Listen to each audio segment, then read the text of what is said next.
النهارده رحت بقى فتحت التلاجة، يا نهار اسود ما لقيتش حاجه، ما لقيتش عندي غير بطاطس وايه وخضار بقى، طماطم وفلفل ومش عارفه ايه. قعدت افكر اعمل ايه. رحت هنا قلت بقى اعمل صينيه بطاطس، قلت اعمل صينيه بطاطس بقى. رحت مقطعه الخضار كله، جبت الصينيه اهو زي ما انتم شايفين، ورحت بقى ايه حاطه البصل كده بسرعه بسرعه، وحطيت عليهم الطماطم والفلفل، وقعدت ادعك ادعك ادعك زي ما الدنيا عماله تدعك فينا كده. ورحت بقى نازله عليهم بالتوابل كده زي ما انتم شايفين، كل التوابل اللي تحبيها حطيها. ورحت بقى حاطه ودعكت فيهم كده ايه عشان كلهم يقلبوا مع بعض. ورحت نازله بالبطاطس وايه زي ما انتم شايفين كده حلوه والوان كده شكلها حلو. ورحت نازله بيها على البوتاجاز وايه وقعدت كوبايه ميه وسبتها ايه مع نفسها. وهنا بقى ايه كان عندي نص كيس رز على نص شعريه، وقلت ايه اعمل بقى حله رز كده حلوه شبهكم. ورحت بقى هنا مسخنه الزيت، ورحت نازله بالشعريه حمر حمر حمر حمر، واقلب قلب قلب قلب زي ما انتم شايفين كده. وبعد كده بقى اول ما لونها يحمر معايا اروح ايه نازله عليها بالرز اهو زي ما انتم شايفين كده. بقى تنسوا تعملوا لي لايك وشير وتعملوا لي متابعه للصفحه، ما تتفرجوش ببلاش.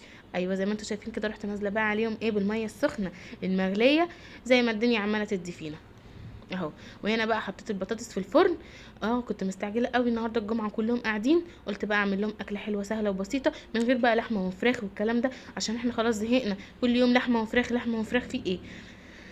هنا بقى بعد ما خلصت الاكل كله والاكل خلص معايا، اكله سهله وبسيطه. هي اردحي من غير حاجه بس كانت جميله والله العظيم وتحفه وعجبتهم قوي.